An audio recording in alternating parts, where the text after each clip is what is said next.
Olá, sejam todos muito bem-vindos a mais um podcast Articulamente.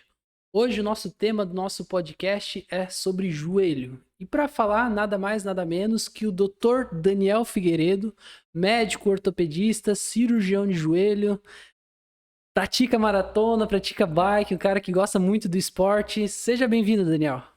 Obrigado, João, pelo convite. Muito honrado de estar aqui. Vamos conversar temas agradáveis e muita gente precisa de informação, né? É, exatamente, né? O intuito do podcast é tirar esses mitos, desmistificar e orientar o nosso público que tá em casa aí, né? Daniel, só pra gente, antes de começar, né, cara, me explica como é que tu foi parar na medicina, da onde que vem essa vontade, como que foi? Então, medicina, curiosamente, eu sempre quis ser médico. Não sei quando começou essa vontade, assim. Sempre gostei. Meu pai é veterinário, então eu tinha um contato com a parte médica, não humana, mas sempre pensei em ser médico. Não lembro o dia que eu decidi ser médico. Sempre uma vontade minha vida toda. Aí, entrando na faculdade de medicina, o desejo por ortopedia foi porque eu gostava muito da parte de anatomia. Eu queria alguma coisa relacionada com urgências, emergências, que fosse cirúrgica.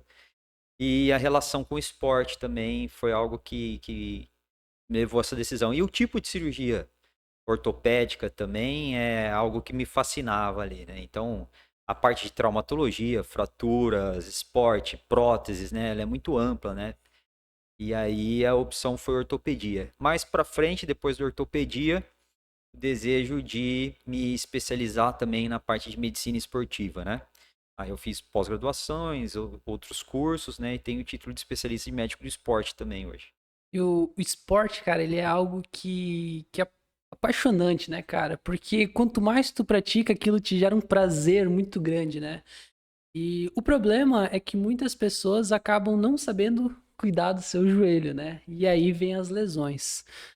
Daniel, como que você vê isso no consultório? Assim, isso é realmente uma realidade? A maioria das pessoas que tem essa lesão, elas é por falta de cuidado, é por falta de orientação? Ó, tem as lesões que elas são puramente traumáticas, né? Então a pessoa tá fazendo tudo certinho, mas sem querer, numa jogada, num gesto, ela torce, ela cai. Agora tem as lesões também que são lesões por sobrecarga, né? São lesões às vezes por uma prescrição inadequada, um excesso e também lesões porque falta condicionamento físico. Aí deveria entrar mais atividade física, né? Então a gente tem as lesões traumáticas e a pessoa estava fazendo tudo certinho, estava bem prescrita, né? E foi inevitável. O trauma é o grande causador da lesão. E tem as lesões inflamatórias, lesões degenerativas, e aí a atividade física entraria mais como terapia mesmo, né? É o que vai curar essa pessoa, né? Até mesmo, né? Porque quando a gente fala de joelho, o joelho ele fica entre duas grandes articulações, né? O quadril e o tornozelo. Então, muitas vezes, isso também acaba influenciando no joelho, né? A importância do joelho, né, basicamente, ela é uma articulação que ela tem movimento em vários planos, né? Tá? Então, a gente tem flexão, extensão, rotação, inclinações laterais, translações, e isso tá relacionado com o deslocamento. Então, existe muito cisalhamento, muita força dissipando na articulação do joelho, né? Se ela não estiver completamente estável, recebendo a carga adequada, né, com as estruturas íntegras, ela é potencialmente fácil de ter problema, né? Tá? Ela é pouco envolvida por musculatura, né? Então a gente consegue palpar as estruturas ósseas do joelho, é fácil palpar uma patela, palpar o osso da canela ali, né? Diferente de um quadril, por exemplo, tem todo o glúteo atrás protegendo, todo o quadríceps na frente protegendo, né? Então é uma articulação que ela é bem suscetível às lesões, né? Hoje, uma avaliação clínica do joelho, ela acaba sendo muito mais importante às vezes do que um exame complementar, né? Ali tu já consegue ter uma boa certeza do que pode estar sendo, né? A história e o exame físico praticamente traz o diagnóstico para a gente, né? Ou apontam hipóteses diagnósticas, né? O exame físico do joelho ele é muito rico, existem uma série de testes e manobras que nós fazemos no consultório, tá? E ao contrário do que muita gente pensa, né? Dor no joelho é igual ressonância. Não é. É igual examinar esse joelho, compreender a história que está acontecendo nesse joelho, se houve trauma, o mecanismo de trauma, examinar bem esse joelho. O exame de imagem vem mais para complementar. Muitas vezes o que a gente vai ver ali, a gente já sabia que ia encontrar ali. É só para confirmar e ver o tamanho do Só problema. para confirmar, né? Então a gente tem mesmo que priorizar o exame físico. Até mesmo, cara, uma coisa que é muito comum que a gente vê aqui na prática clínica na fisioterapia, às vezes o cliente chega e aí ele faz uma ressonância e descobre um problema que ele já tinha e às vezes aquilo não causava dor, né? Então eu até queria que tu comentasse um pouquinho sobre, acho que a artrose é um caso simples, né? Que a artrose muitas vezes ela gera dor no processo inflamatório, mas tá lá, né? É. Então, assim, hoje tem aquela coisa de olhar o exame, ver aquela descrição grande ali, né, que o radiologista faz de todas as estruturas, e às vezes ele aponta ali um desgastezinho da cartilagem ali, uma inflamação ali e tal, e parece que aquilo ali é o fim do mundo, né, tá cheio de lesão. E não, às vezes são descrições pertinentes, normais, para um joelho, às vezes uma pessoa que já tem mais de 30, 40 anos, que usa o joelho, tá? Então, é aquilo que a gente acabou de falar. É muito mais importante a clínica examinar esse joelho do que ver um laudo de um exame, tá? Porque se eu pegar o meu joelho, que hoje eu julgo o meu joelho muito bom, fizer uma ressonância hoje, certamente eu vou achar alterações degenerativas, principalmente condropatia patelar, né? Às vezes um pouquinho ali de sinovite, de derrame articular, uma entesite, alguma coisinha no tendão. Por quê? Porque meu joelho é um joelho de 41 anos, de quem faz maratona, de quem usa o joelho, então não é mais o joelho dos 15. Então essa descrição que eu viria nessa ressonância não é doença. Eu preciso saber diferenciar os achados patológicos dos achados naturais daquela articulação. Cara, isso é muito legal. E como que a gente relaciona isso? Porque existe dois preconceitos que eu vejo muito, né? A dificuldade do sobrepeso, né? E a dificuldade de caminhadas. Porque o paciente começou a ter dor no joelho. Daí vai no médico, às vezes o médico fala que é o sobrepeso. Daí ela tenta perder peso, ela quer caminhar. Mas para caminhar, ela tem dor. E fica nesse ciclo. É. Então, assim, a caminhada, né? Para quem tem problema no joelho, ela não é uma coisa que seria a prioridade para a gente orientar como atividade física.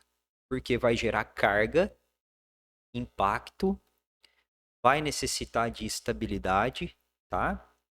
Então, para o joelho, em alguns casos, a gente orienta muito mais a musculação, o equilíbrio muscular, o funcional, a bicicleta, a atividade na água, né? A caminhada, tá? Porque a caminhada, ela não é tão benigna assim quando a gente fala em dor de joelho.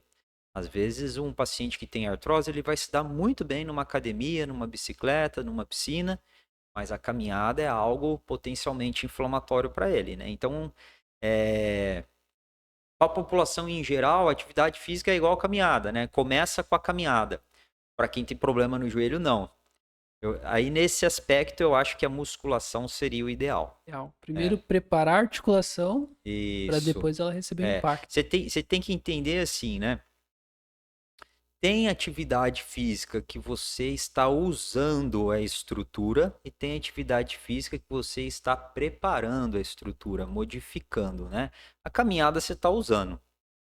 A musculação você está modificando aquela articulação para algo melhor, né?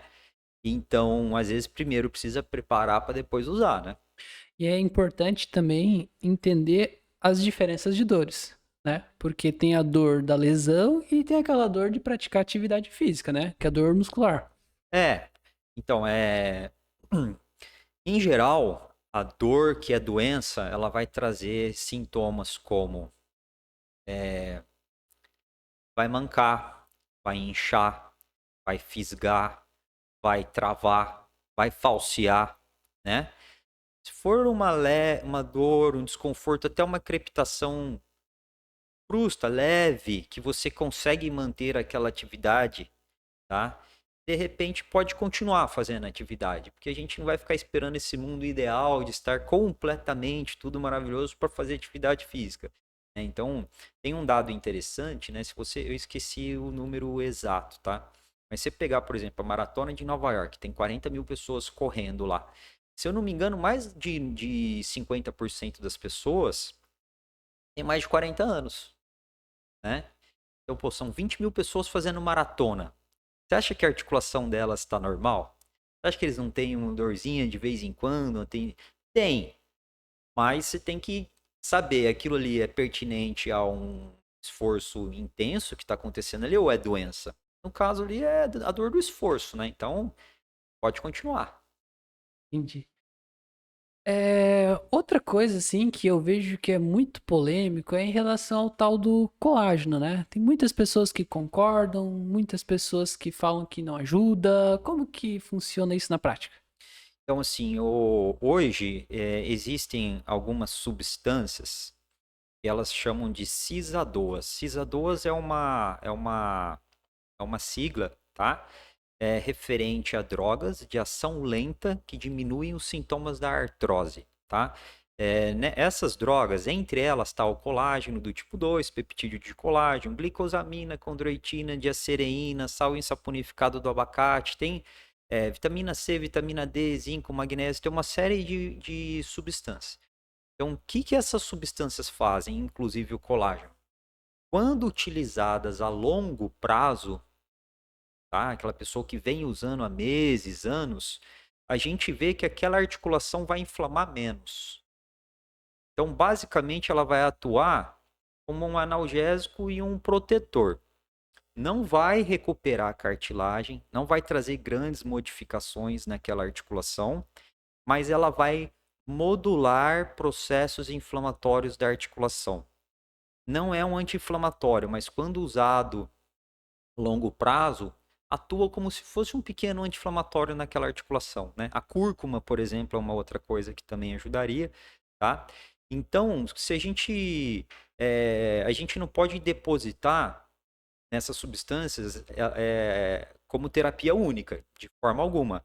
Ela é um adjuvante do tratamento, né? Então, se a gente comparar o grupo que utilizou o grupo que não utiliza, em estudos, não vai fazer muita diferença quando usado em 3, 4, 6 meses, mas de repente em 5 anos usando aquilo, quem utilizou teve menos dor e menor desgaste. A evolução da artrose pode ser mais lenta, tá? Então, é, esses colágenos, às vezes o paciente acha que ele vai tomar o colágeno, ele vai lá para a cartilagem. Não vai. Ele vai ser digerido, ele vai ser metabolizado como qualquer proteína, só que ele vai sinalizar um processo anti-inflamatório na articulação, né? Ele vai modular interleucinas, que são as coisas que inflamam, né? Tá? É até engraçado, né? Porque eles realmente. Existe essa cultura de gente achar que tomar cartilagem ele vai direto pra cartilagem, né? Não vai, não vai. E até esses tempos a gente teve uma paciente que falou assim: Nossa, eu comecei a tomar o colágeno faz uma semana, minha dor sumiu. Não, aí é um efeito placebo. Não. Entendeu? Então é todo o restante das terapias que ela faz, né? Uhum. Porque a gente tá cansado de saber, né, que tanto alimentação como qualidade de sono são importantíssimos para a reabilitação do paciente, né? Mas agora falando um pouquinho da tal da artrite e artrose, né? O pessoal faz muita confusão com essa coisa. Não, então é fácil, assim, ó. Artrite é inflamação da articulação. Então, minha articulação está inflamada, eu tô com uma artrite, né? Então, se eu pegar agora aqui e sair andando até amanhã de manhã, né? Então, vou ficar lá 12 horas andando, minha articulação vai inflamar, eu vou ter uma artrite por esforço, tá? Eu torcer meu joelho vai inflamar, é uma artrite pós-traumática, tá? A artrose já está falando de uma doença degenerativa da articulação que vai gastando essa articulação, tá? Principalmente a cartilagem, os meniscos, tá? Então nós estamos falando de doença degenerativa. E na artrose vem a artrite, vem a inflamação da articulação, tá?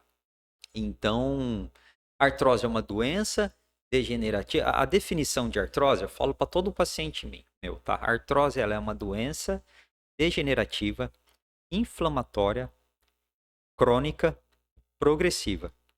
Isso é o que a gente quer? Diminuir o máximo a inflamação dessa articulação, tá? Tentar controlar os sintomas. Para isso a gente tem que modificar o que ela é, fortalecendo ela, diminuindo a carga que cai sobre ela, melhorando a biodinâmica dela ali, né? É o papel do fisioterapeuta, equilibrar a musculatura desse paciente, tá? Mas voltando ao caso, a artrose é o desgaste e a artrite é a inflamação. Tá? Um jogador de futebol fez um treino intenso ali, ele vai ter uma artrite, ele vai inflamar esse joelho, que vai ser temporário ali. Vai fazer um repouso, fazer um gelo, às vezes tomar um anti-inflamatório vai resolver. A artrose já é algo que está estabelecido e não vai se renovar ali. Uhum. Se não cuidar, a tendência é progredir. Temos um joelhinho aí na frente. Tem, modelinho. Nós temos que dar um nome para esse joelho aí. Gostaria que tu apresentasse ele pro nosso pessoal. E será que tu já pode mais ou menos falando assim das principais lesões, né? Acho que de repente falar do Tá, menisco, LCA. então vamos lá. Então, aqui é um joelho, aqui é o osso da coxa, que é o fêmur, aqui é o osso da perna, da canela, que é a tíbia, né? Na frente do joelho tem um terceiro ossinho que é a rótula, né? A patela. Hoje o que nós falamos é a patela, tá? A patela ele é um ossinho que ele se desliza na frente do joelho conforme o joelho dobra e estende, ele sobe e desce e faz uma pressão aqui na frente do fêmur, tá? Na extremidade dos ossos nós temos cartilagens, que é a parte lisa aqui, tá? Então, a cartilagem é uma camada de mais ou menos 4 milímetros na ponta do osso que serve como se fosse uma borrachinha de amortecimento. Tá? Lá dentro do joelho, nós temos. Dentro e fora do joelho, tá? Nós temos ligamentos que estabilizam esses ossos, tá? Esses aqui são os ligamentos colaterais, tá? Esse é o ligamento colateral lateral, que está preso a um outro osso que eu não falei, que é a fíbula, esse ossinho aqui. Tá? Esse é o colateral medial. Tá? E lá dentro do joelho temos dois ligamentos principais, que são os ligamentos cruzados, né? O ligamento cruzado anterior está na frente, o ligamento cruzado posterior está atrás, né? Outra estrutura importante que tem lá dentro do joelho são os meniscos, né? Então, quando a gente abre o joelho assim, em cima do osso da perna, em cima da tíbia, nós temos dois meniscos que têm esse formato da letra C, né? Menisco medial é o que fica na porção interna do joelho e o menisco lateral é o que fica na porção externa do joelho. É onde o fêmur vai se apoiar. E a função básica dos meniscos é estabilidade, amortecimento, distribuição de carga, tá? As estruturas mais lesadas que a gente vê no consultório, tá? São os meniscos, o ligamento cruzado e a cartilagem da frente do joelho aqui, aonde a patela desliza aqui na frente, né? A gente vê cartilagem às vezes com fissuras, com erosões, né? Que eu acredito que é a lesão mais comum do consultório, são essas condropatias, né? Que são os desgastes da cartilagem aqui da patela e do fêmur. Que geralmente isso acontece em resposta a um desequilíbrio muscular. Tá? Isso pode estar relacionado. Deixa eu voltar um pouquinho. Joinville tem bastante morro, né? O pessoal gosta muito de subir o mirante. Isso pode estar relacionado com esse esforço, essa sobrecarga também ou não? Pode, né? Então, os esforços de extensão, estender o joelho fazendo força, vai forçar a patela na frente do joelho, vai forçar essa articulação aqui da frente, né? Então, cada vez que a gente estende o joelho, a patela aperta contra o fêmur e desliza na frente dele, né? Então, subir e pior, descer, tá? Força muito a patela, faz pressão na frente do joelho. E se a gente não tiver com a musculatura adequada, pode começar a agredir essa cartilagem da patela, né? E curiosamente, o movimento de descida gera pressões mais aumentadas que o movimento de subida. Cada vez que a gente desce uma rampa grande, aquela freadinha que a gente dá no joelho, né? Então a patela aperta na frente do joelho. Às vezes subir não gera tanta pressão quanto descer, tá?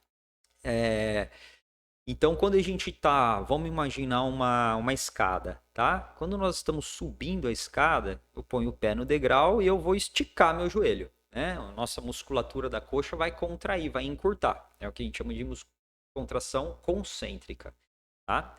Quando a gente está descendo a escada, a musculatura está contraída, mas essa musculatura está esticando. Contração excêntrica. Ela é mais forte que a concêntrica, então ela gera pressões articulares maiores, né? A gente vai ver muita gente falando que sobe na boa, mas é difícil descer, Até tá? tem um. É engraçado, o pessoal fala, tem um japonesinho lá que ele sobe e desce de costas. É, ele vai estar forçando menos a patela. Ele vai ter que ter musculatura posterior de coxa boa, glúteo Então, bom também, tu vê, né? né? Ele fala que engana o cérebro. Verdade, É, essa mecânica. engana a patela. Não, mas só pra trazer isso. Então, É, assim, essa coisa de Joinville, eu falo para todo paciente meu, né? Porque é, o Mirante, ele é o nosso parque, o nosso lazer. Agora, você concorda comigo que subir ali um morro de 200 metros de altura, 2 quilômetros de subida, não é um esforço pequeno. não. Pode parecer que sim, ah, vamos lá subir o Mirante. Mas, se você não tiver condicionado fisicamente, não é a melhor atitude para você fazer. Vai caminhar, vai treinar no plano e não no Mirante. Se já tiver um certo condicionamento físico, aí sim. Porque senão você machuca, tá? É a mesma coisa que o futebol, né? O pessoal acha que futebol, uma, duas vezes na semana é um exercício físico que pronto. Não é bem assim, né? A gente tem que primeiro se condicionar para depois fazer o exercício. É aquela coisa de atividade você está usando, atividade você está preparando. Né? O futebol você está usando muito o seu joelho, né? Você está chutando, correndo, saltando, girando. Né? Então você tem que ter alguma atividade que te prepare para isso, previamente. Falando em futebol, ligamento cruzado anterior. Eu acho que muitos dos meus pacientes é no futebol, né? Então, até gostaria que você comentasse sobre o mecanismo de lesão, né?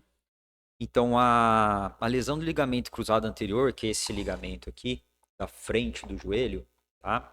Basicamente vai acontecer quando um osso roda em relação ao outro mais do que o normal. Então, geralmente é aquele gesto do pé fixo ao solo e o joelho ele vai para dentro rodando, né? Então a gente tem uma rotação do fêmur para um lado, da tíbia para o outro, e isso existe um limite, né? Então, vai girando um osso sobre o outro, se passar desse limite, esse ligamento ele vai se romper, tá? E isso é muito comum, tá? Esse é o movimento, então, né, que a gente está vendo aí, né?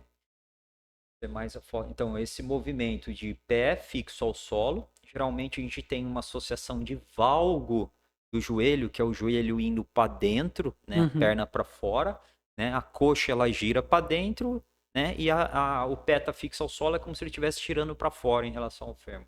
Esse aí é o principal mecanismo de lesão. Estava lendo um artigo, um sistema, né, de revisão. E no artigo ele trouxe, cara, que 70% dos atletas de futebol se machucam no jogo, né? E praticamente sozinhos, né? Não precisa de um impacto externo, né? E até gostaria que tu comentasse um pouquinho sobre a cirurgia, né? Porque antigamente se abria o joelho todo, né? Hoje em Inteiro, dia são 3 furinhos, praticamente. Então, basicamente, a gente precisa de um corte para colher um enxerto, tá? Então, esse ligamento cruzado que rompeu, se a gente tem uma imagem assim, de dois ligamentos. Se tiver, eu vou mostrar. Esse ligamento que rompeu, ele até cicatriza, mas de forma insuficiente. Ele não vai cumprir o papel de estabilidade que ele tem que cumprir. Ele tem que estar íntegro dentro do, Para um tá? atleta já não serve. Serve, né? De repente, uma pessoa que tem uma demanda. Essa aí, né? Então, a gente vê ali na imagem da esquerda uma visão artroscópica, né? Uma câmera entrando do joelho, bem aqui, assim, ó, bem no meio do joelho e vendo o ligamento de frente. E a gente vê um instrumento ali palpando esse ligamento. Esse ligamento ele é composto por inúmeros filamentos organizados, tensos e torcidos, né? Então é uma estrutura muito complexa, né? Quando ele rompe, ele fica na imagem da direita ali, né? Então ele perde completamente essa organização de tensão que ele tem, tá? Então isso pode cicatrizar? Até cicatriza, mas de forma alguma com aquela complexidade que é a do lado direito ali. Então, a cirurgia hoje, ela é uma cirurgia por artroscopia, são 2 furinhos na frente do joelho, tá? Esses 2 furinhos, um furo entra uma câmera da grossura de uma caneta Bic e o outro furo entra os instrumentais lá. O que a gente vai fazer? Isso aí, tá? Na esquerda ali a gente vê uma câmera, que ela é uma fibra ótica. Na direita os instrumentos que vai manipular esse joelho. O que é feito lá dentro? Então nós vamos desbridar, tirar aquele ligamento que rompeu e reconstruir um outro ligamento, né? Da onde que vem esse outro ligamento? Vem de algum enxerto do nosso corpo, né?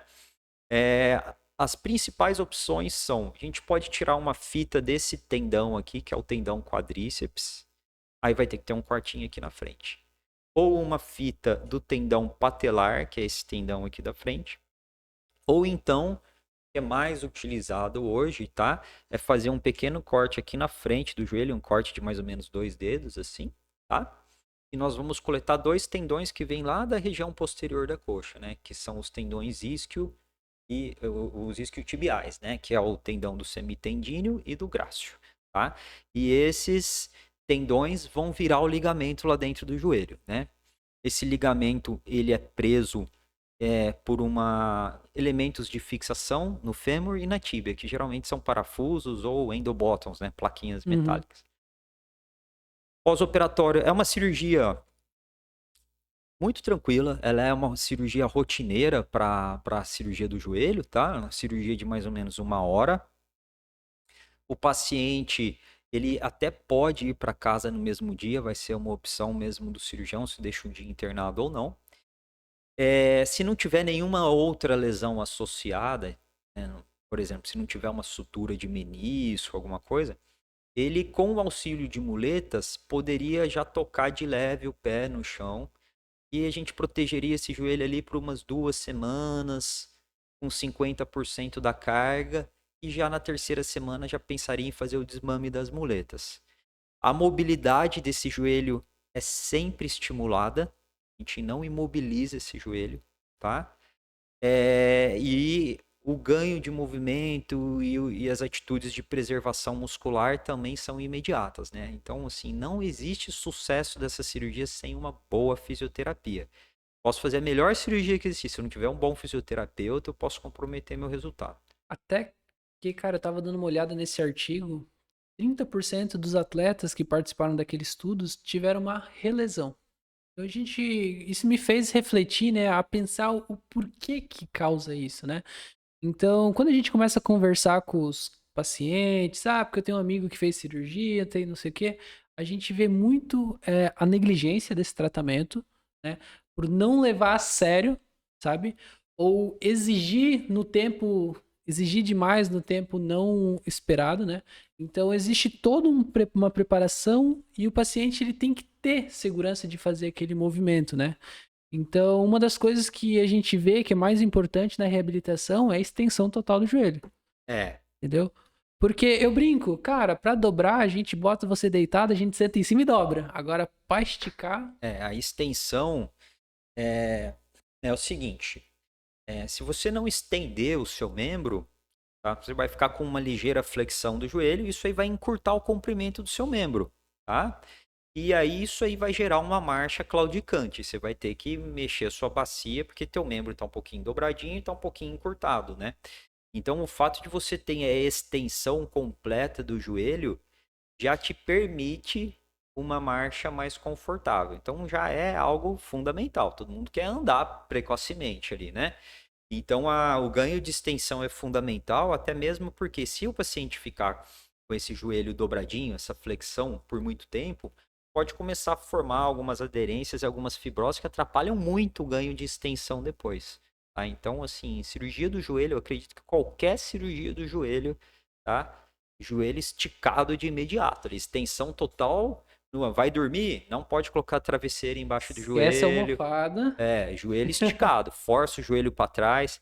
O ganho de flexão, de dobrar, aí a gente vai de uma forma por etapas, né? Então, tem situações que a gente tem que limitar a flexão e ir ganhando aos poucos, né? Tá? Dependendo do que foi feito no joelho, mas a extensão é fundamental. Até porque uma coisa que a gente nota muito, né? A diferença da cicatrização. Às vezes é um joelho que não edema tanto. Porque cada evolução é única, né? Cada paciente tem uma evolução. Então não dá pra generalizar. Eu tava com um atleta do Jack, de futebol. E aí ele viu a cirurgia de um amigo dele do Jack Futsal. Daí ele me mostrou a fisioterapia dele, né? Falou, ai, olha só que loucura que o cara tá fazendo, não sei o que. Falei, cara, ele é o fisioterapeuta e ele sabe o limite do paciente dele, né? Pode estar fazendo a coisa errada? Não sei, porque não é meu paciente. Mas eu prefiro, nos primeiros passos, respeitar a cicatrização, deixa cicatrizar, foca na extensão total e depois a gente progride com a flexão, né? Flexão 45, 50 graus para o primeiro mês tá ok, e depois a gente vai lá no querer procurar os 90 e assim por diante, né? É, então, assim, você falou uma coisa que é muito importante, essa questão de comparar, né? Então, não existe comparação. O que você vai encontrar no joelho, eu costumo falar que cada cirurgia que eu faço é diferente. Eu nunca fiz uma cirurgia que foi igual a outra. Eu encontro um joelho de dimensões diferentes, estruturas diferentes, graus de lesão diferentes. O músculo da pessoa é uma, a demanda dela é uma, o peso é uma. Então, assim, quem teve uma cirurgia no joelho, não olhe para os lados. Segue o que teu médico fala, o que teu fisioterapeuta fala e não fica comparando, tá? Porque é muito subjetivo, é muito individual o que foi feito ali, né? As pessoas costumam generalizar, eu fiz uma cirurgia no menisco. Bom, você pode ter vários tipos de lesão de menisco. Tem livro de 2.000 páginas de menisco, né? São muitas lesões, tá? É, então, assim, e com relação a essa flexão do joelho também, né, eu vou dar um exemplo, né? O menisco é uma estrutura, né, que ela tem esse formato aqui, né? Então ele faz uma curva, ele tem o corno anterior, o corpo e o corno posterior. Se eu tiver uma lesão que é lá no corno posterior do menisco e eu costurei essa lesão, eu não vou poder dobrar muito esse joelho, forçar muito esse joelho por um bom tempo. Por quê? Porque no final da flexão, tá? É quando, ó, nós estamos vendo atrás, né? Na flexão vai apertar lá atrás o menisco. Você tem uma compressão ali atrás, né? Então, geralmente, um tempo ali médio de 6 a 8 semanas, a gente tem que ir devagar ali, não pode forçar a flexão, porque senão você pode romper os pontinhos que você deu ali.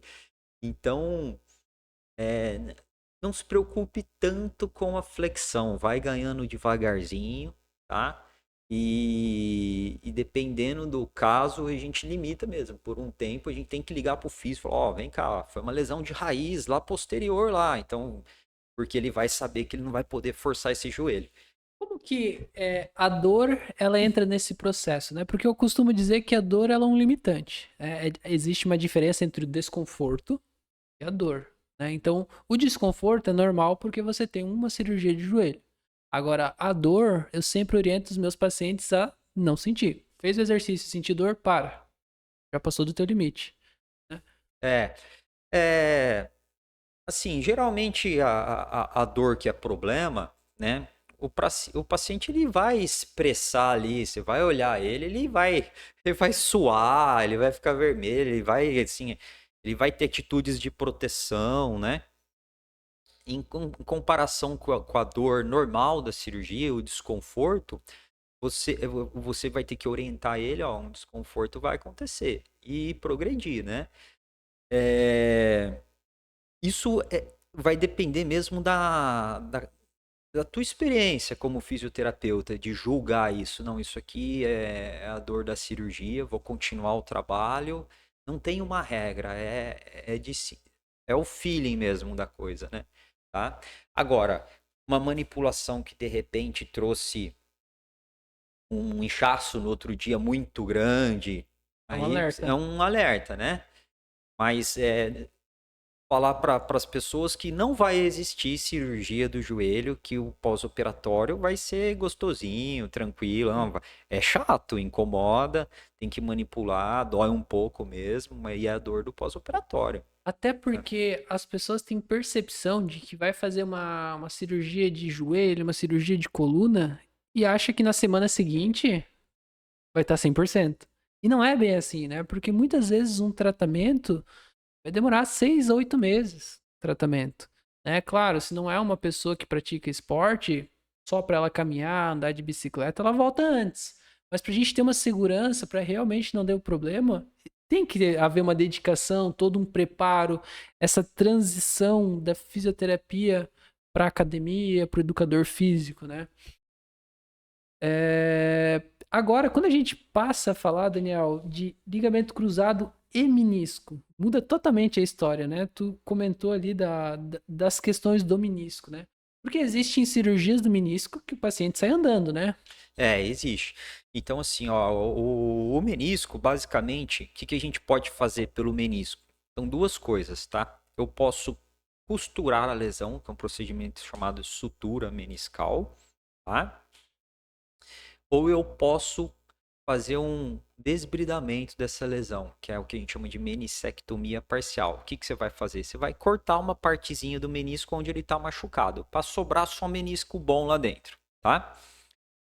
Hoje, a tendência é de preservação do menisco. Então, para toda cirurgia, a gente vai com a intenção de suturar o menisco, tá? Porém, existem lesões que não dá para suturar. Às vezes a gente encontra um menisco lacerado, degenerado, e aí a gente ainda tem que fazer a cirurgia de fazer aquele pequeno desbridamento da área lesada do menisco. Quando costura o menisco, e isso a gente está falando de uma cirurgia feita nos últimos 10, 15 anos, então muita gente vem com conceito ainda que não é o de sutura. Depois de feito a sutura, dependendo do tamanho da lesão e da extensão dessa sutura, geralmente esse joelho precisa ser protegido, precisa de muletas, não dá para sair pisando, tá? É um joelho que de 4 a 6 semanas provavelmente esse paciente vai usar muletas e vai liberando o peso aos poucos, tá? O ganho de movimento também tem que ir ganhando aos poucos. Então vira um pós-operatório mais chato, mais difícil, tá? Do que a cirurgia que é só cortar um pedacinho do menisco. Porque essa permitiria, conforme a dor permitir, ele já ir pisando, né, e distribuindo a carga nesse joelho de forma progressiva. Porém, é muito melhor você ter teu menisco inteiro dentro da articulação, que ele é uma estrutura importante, tá, do que perder parte dele. Ele vai ficar mais suscetível às lesões degenerativas daquele compartimento, né? Começar a ter um desgaste de cartilagem ou ao romper o remanescente, o que sobrou de menisco, tá?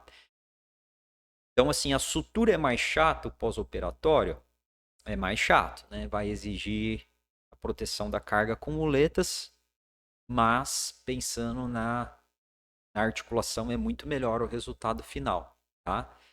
Quando a gente tem associação de lesão de cruzado e de sutura meniscal, você tem que entender que para cada lesão que existe ali, vai ter uma manipulação, esse joelho vai inflamar mais, vai ser mais difícil de reabilitar, né? Então, um procedimento de sutura meniscal associado ao ligamento cruzado deixa o pós-operatório muito mais chato, exigente para ganhar musculatura, para impor cargas, rotações, para liberar da muleta do que um LCA isolado. O Uhum. LCA isolado evolui muito bem, rapidinho. Muito bom. Agora, suturou o menisco, aí já fica um pouco mais chato o pós-operatório. E quando o paciente ele tem ele fez a cirurgia do LCA e rompeu de novo, cara, é ruim mesmo fazer a segunda cirurgia ou é a mesma coisa assim? É ruim. Porque a gente vê que É. a evolução do segundo pós-operatório é pior. É. Então, esse procedimento de refazer o ligamento, a gente chama de revisão de ligamento, né? Então, é bem mais chato, tá? O resultado, ele tende a ser pior, tá? Por quê? Que a gente está falando, para reconstruir o ligamento, a gente tem que tirar um enxerto. Aí você vai ter que tirar outro, tá? Geralmente não vai ser o primeiro, porque ali já foi tirado. Então você vai ter que pegar uma outra estrutura do joelho para virar o enxerto. Segundo ponto, a primeira cirurgia, a gente faz alguns túneis com brocas e fixa esse ligamento com parafusos. Então, vamos imaginar que na segunda cirurgia você vai encontrar um cenário ali, já vai ter parafuso no osso, já vão ter túneis lá dentro. Você vai ter que fazer novos túneis e colocar novos elementos de fixação ali, né? Então, as cirurgias de revisão, elas são cirurgias mais trabalhosas, o Uhum. tempo cirúrgico costuma ser maior, tá? Em raros casos, ela tem que ser em dois tempos, faz uma parte, depois faz a outra, né? Quando o primeiro tem que tirar parafuso, enxertar o túnel para depois fazer, tá? E o próprio pós-operatório é mais difícil também, tá? Então, uma revisão de ligamento cruzado ela tem um grau de dificuldade técnica e de reabilitação mais exigente. As pessoas têm a impressão de que o enxerto, né, que é utilizado no lugar do ligamento que foi rompido, é frágil, né? Mas a gente vê muitos estudos que acabam falando pelo contrário, né? É, os estudos biomecânicos, né, que você pega ali o enxerto e faz a força de torção ou de tração nele, vai mostrar que às vezes ele é mais forte que o ligamento cruzado original, tá? Então, assim, o enxerto ele não é fraco, tá? Então, se ele rompeu de novo, é porque ou teve um trauma ali que romperia o LCA normal daquela pessoa, tá? Então, tem essa possibilidade. Operou o joelho, torceu de novo um dia lá, rompeu. É porque se romperia se fosse original também, tá? Ou o paciente que não teve adequada reabilitação, voltou precocemente, não tem a musculatura ainda apta para aqueles movimentos, aí ele vai falsear aquele joelho, não por causa do ligamento, mas por causa das outras estruturas estabilizadoras, principalmente musculatura, tá? E equilíbrio também, né? Propriocepção. Agora, os enxertos, eles são muito fortes, tá? São bem fortes mesmo. Então, a falha de um enxerto a gente tem que olhar se não teve falha técnica dessa primeira cirurgia, que pode acontecer, o cirurgião ter operado da forma inadequada, né? Passou batido alguma coisa? Então, principalmente a confecção dos túneis pode estar a principal causa de falha, tá? Ou houve ali um novo gesto que romperia mesmo, aí o problema é o trauma, ou a reabilitação era para ter acontecido mais Uhum. e não ter devolvido esse paciente tão precoce ao esporte. E aí, nesse quesito, assim, a gente tem que falar para o paciente que o tempo é muito mais do que ele imagina, né? Então, o futebol, a gente, por um tempo, devolvia o futebol, o paciente com 5 meses, Fazer um protocolo até acelerado, quatro né? meses. E a gente vê hoje que esse tempo está indo para 9 a 12 meses. Então, hoje, o tempo médio aí, uma lesão de cruzado que evoluiu tudo bem, é 9 meses, para entrar num jogo competitivo, tá? Pois é, a gente vê um cara, um atleta que a vida dele é o esporte, treino físico, cuida da alimentação, sono, tudo. E demora um tempão pra voltar, né? Mas imagina uma pessoa normal nossa que jogamos campeonatinho ali, alguma coisa, né? Então É, não tem muita comparação, né? Quanto mais a gente cuidar do nosso corpo, né? Pode haver lesão? Pode haver, mas a recuperação ela vai ser muito mais rápida, muito mais tranquila, né? É... Vocês querem passar as imagens ali? Algumas coisinhas pra gente falando sobre? Tem mais alguma coisa que tu quer acrescentar dali do LCA? não, eu só acho assim, quem vai para uma cirurgia de joelho, essa imagem é interessante. Assim, quem vai para uma cirurgia de joelho, ele tem que saber que o comprometimento com fisioterapia, principalmente nos primeiros 3 a 4 meses, é fundamental. Esse paciente tem que ir para fisio no mínimo ali 3, 4 vezes por semana, porque o resultado da cirurgia dele é dependente de fisioterapia, não é só da técnica cirúrgica, tá? E quando acabar a fisioterapia, ele vai começar uma nova etapa.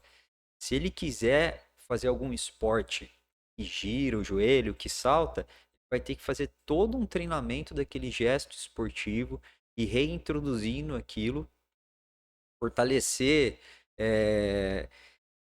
grupos específicos, né?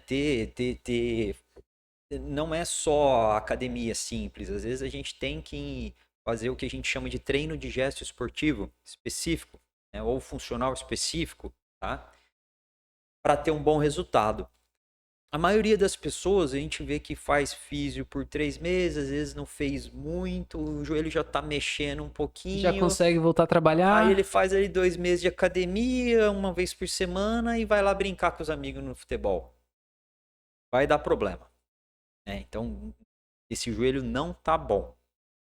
Então, a gente é muito exigente com relação ao retorno às atividades de rotação, de salto, de arranque, de freadas, de giros, tá? E tem que ter paciência, tá? É um ano no consultório acompanhando esse paciente. Essa imagem aí, né? Eu acho interessante vocês verem. Nós estamos vendo aí um enxerto, né? Que ele é feito por tendões, reproduzindo o ligamento cruzado ali no meio do joelho. E essa cirurgia envolve perfurações ósseas, né? Então a gente vê que existe um túnel na tíbia e um túnel no fêmur, por onde esse enxerto ele escorrega por dentro desse túnel, passa a articulação, né? Lá em cima a gente vê lá uma plaquinha, né? Que geralmente são os endobótons, né? Que a gente usa hoje para fixar no fêmur. Uhum. E aqui embaixo, dentro do osso, entra um parafusinho, né, que aperta esse ligamento contra o túnel, então fixa ele ali, tá? Então é interessante essa imagem porque mostra que a cirurgia ela envolve perfurações ósseas, né? Então o joelho dá uma inchada, dói um pouco, né? Nada que um analgésico, uma boa físio controle também. Essa questão dos analgésicos, né?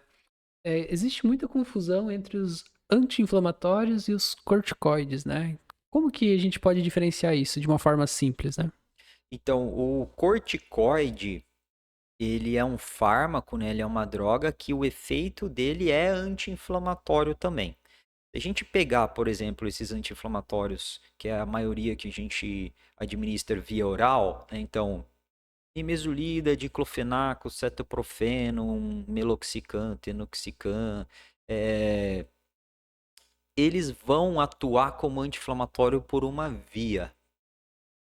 O corticoide, ele vai atuar por uma outra via. E geralmente, o corticoide ele vai ter uma atuação um pouco mais prolongada como anti-inflamatório, tá? Uhum. Então, hoje a gente tem usado muito corticoide para as coisas mais crônicas e esses anti-inflamatórios via oral, esses que eu falei, tá? Para aquelas lesões mais agudas que você vai usar ali uma semana. Eventualmente a associação dos dois. O corticoide, ele também pode ser usado nas infiltrações, tá? Ele pode ser utilizado intramuscular ou intraarticular, tá? E ele é um excelente anti-inflamatório. Porém, ele tem um efeito, quando ele está em doses aumentadas, ele é feito de forma repetitiva, pode vir algumas reações, efeitos colaterais indesejáveis, né? Então pega um tendão, por exemplo, a tendinite patelar. Aí Uhum. vem aqui e injeta corticoide no tendão. Fazer uma vez, Ok. beleza. Às vezes uma tendinite ali que não deu certo, né? Tá demorando para melhorar, tá? Às vezes esse corticoide pode ser algo que vai ajudar muito a desinflamar. Agora, pensar em fazer 2, 3, a gente já pode contribuir com a degeneração desse tendão, tá? Então, o corticoide ele é uma ferramenta terapêutica interessante, só que a gente não pode abusar muito dele, Uhum. tá? Até porque eu sempre comento com os meus pacientes, quando eles falam assim, ah, eu vou fazer uma aplicação de corticoide. A primeira coisa que eu oriento é a seguinte: olha, a tua dor vai diminuir, pode sumir, mas tu não pode desanimar da fisioterapia. É agora que tu tem que começar, porque agora tu vai conseguir fazer o fortalecimento, agora tu vai conseguir fazer todo o tratamento necessário para aquilo. É, então, o objetivo de, por exemplo, um paciente que tem uma dor no joelho, uma artrose, infiltra um corticoide ali. O objetivo é melhorar a dor para ele ir para reabilitação. E aí eles somem. A ideia Eles é sumem. essa, vamos dar um alívio de dor para você conseguir ir lá melhorar a tua musculatura, equilibrar a tua musculatura. Não tem por que a gente fazer isso e ele cair no sedentarismo. Aí o objetivo, a gente perdeu o que a gente chama de janela de oportunidade, né? Tá? Quanto tempo, assim, mais ou menos? Uns 3, 4 meses? Ou Não tem regra. não tem regra? Não tem regra. É individual. Isso é um medicamento que vai ser metabolizado. Isso aí depende mesmo do metabolismo da pessoa e depende de qual a lesão. Então, vamos supor que eu pego um paciente que tem uma artrose avançada no joelho. Aquele paciente que já seria, de repente, o candidato para prótese. Se eu fizer uma infiltração nesse joelho, provavelmente eu não vou ter muito efeito, porque a doença que está ali já está grave. Uhum. Tá? Se eu pego de repente um paciente que está com uma artrose inicial e está numa crise, eu faço um corticoide ali, ele pode ter uma melhora bem significativa. O tempo médio que a gente fala para o paciente, da boca para fora, é de 2 a 4 meses, tá? Porque a gente sabe que esse fármaco, ele não existe mais ali naquela articulação depois daquele tempo. Uhum. Tá? Às vezes a melhora da dor é porque desinflamou e ele carrega a melhora mas não do remédio estar atuando, Ah, tá? entendi. É. Até porque uma das coisas que é muito complicado na fisioterapia, né? Graças a Deus, essas novas gerações vêm já aprendendo isso na faculdade, né? A gente sempre fala entre a causa e a consequência, né? Então, muitas vezes o paciente, eu tô com dor em tal lugar. Aí vai lá, fica. E o problema não é aquilo. Às vezes, aquela dor que o paciente tem, às vezes é alguma coisa da biomecânica dele que está gerando uma sobrecarga. Então, muitas vezes acaba sendo algo paliativo, né? Então, hoje já vem da base de entender quais são realmente a causa e não a consequência, né? Então, toda a estrutura, ela pode influenciar, né? Como a gente falou, o joelho está entre duas grandes articulações. Eu até queria te perguntar, né? A tua experiência, tanto pessoal como profissional, como corredor, maratonista, né? Como que o tênis, a pisada, ela vai influenciar no joelho? Você sente que isso realmente influencia?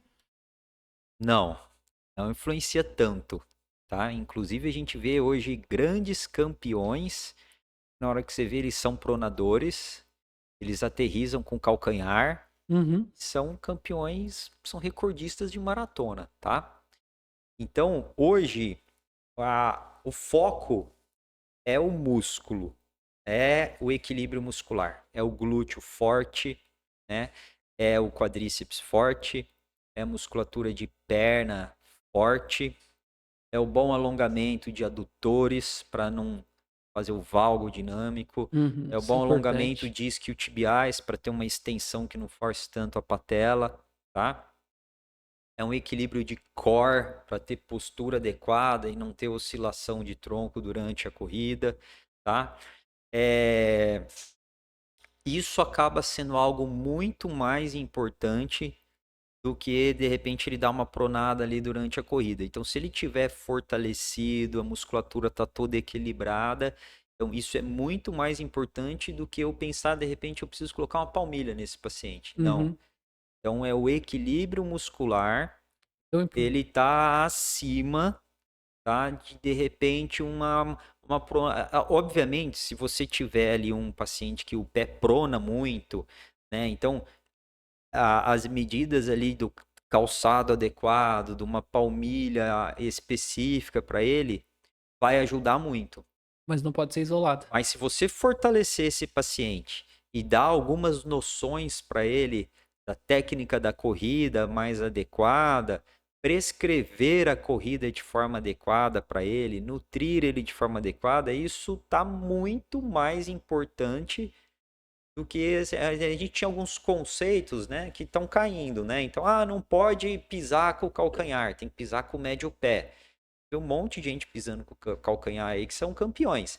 Agora, ele pisa com o calcanhar e ele tem um tendão de Aquiles forte, ele pisa com uma pisada rápida, ele tem mecanismos de impulsão eficiente, ele não oscila tanto. Então, assim, eu vejo como a principal medida de prevenção de lesão num corredor, por exemplo, o equilíbrio muscular. Principalmente fortalecimento de quadríceps, de glúteo, de core, alongamento de posterior de coxa, de panturrilha e de adutor. De planta do pé também, para não ter fascite, né? Muito mais do que o tipo de calçado, do que a palmilha, do que outra coisa. Mais pra ser mais marketing mesmo, pra vender tênis. São medidas que ajudam. Às vezes você faz esse refinamento do calçado, tudo, mas é muito mais importante esse paciente estar com o peso adequado, musculatura adequada, boa flexibilidade, sendo bem prescrito para evitar sobrecargas, né? O Recuperando bem, dormindo bem. que a gente acaba vendo muito, assim, cada vez é mais comum ver pessoas com pé plano, pé chapado, né? Então, cada vez é mais comum a gente notar isso nas pessoas, ver o arco plantar desabado, né? Então, é uma coisa que a gente também ensina os pacientes a fazer exercício, fortalecer essa musculatura para ela não ficar tão frágil e acabar gerando outras compensações também, né? É. Agora, quando a gente fala do desalinhamento da patela, pode proibir o agachamento sumô? Então, o agachamento sumô, a gente tem que entender o seguinte. Quando a gente faz a rotação externa do pé, a gente está girando a tíbia em relação ao fêmur. Por mais que a gente compense com a rotação de quadril também, existe um conceito chamado ângulo Q, tá? Na cirurgia do joelho, tá? Que é o ângulo aqui que esse tendão patelar faz em relação ao eixo aqui do fêmur, Uhum. tá? Então, a partir do momento que eu faço uma rotação externa muito grande, uma abdução, eu vou aumentar esse ângulo Q. Esse ângulo Q representa o vetor de lateralização da patela, tá? Então, quando eu fizer um agachamento e eu tiver muita rotação externa do pé, existe uma possibilidade de eu estar fazendo um vetor de lateralização dessa patela. Se eu tiver um paciente que tem dor patelar, não seria o ideal para ele esse gesto, tá? Se eu tenho um paciente assintomático, o paciente está bem, treina, agachamento, tudo, o agachamento sumô é um bom exercício, porque ele otimiza a função do glúteo, do quadríceps, tá? Ele gera torques mais interessantes, tal. Agora, o que eu oriento meu paciente, o paciente que tem a condropatia patelar e está sintomático, procurar fazer os agachamentos sem muita rotação externa dos pés. Por quê? Porque aumenta o ângulo que aumenta o vetor de lateralização da patela e a gente quer buscar um movimento mais congruente da patela na frente do joelho, né? E evitar a lateralização. Vocês, vocês querem botar as últimas imagens? Mais imagens? Só sobre essa coisa de exercício, né? Então, por exemplo, você pega alguns exercícios como a passada, né? Aham, o afundo, Então, né? Que o pessoal conhece o também. afundo, ele até é interessante, é um exercício muito bom, porque o afundo ele integra muitos grupos musculares, você precisa estabilizar a Utilizar bem. pelve, Uhum. tronco, né? Você tem que ficar atento para aquele joelho não ir para dentro, né? Que a gente chama de valgo. Então ele é muito interessante. A passada, às vezes, aquele movimento de freada do joelho para frente, dando o passo, né? E jogando o joelho para frente, Aham. às vezes vai aumentar a pressão da articulação patelofemoral também, Uhum. tá? Então, entre passada e afundo, paciente que está sintomático, eu prefiro que ele faça o afundo, prefiro que ele faça um agachamento sem grande rotação. Com relação à amplitude do movimento, é a amplitude que é confortável para ele. Se ele conseguir aumentando sem dor, poderia. Uhum. Tá? Às vezes a gente vê, não, tem que limitar até 40 graus. Não, tá, sabe que aumentar a amplitude vai melhorar o fortalecimento, que é o que a gente É quer, o que a né? gente quer. É. Então tá aí um procedimento de sutura de menisco, né? Então o que a gente quer hoje é isso aí, preservar o menisco. O interessante é falar que dependendo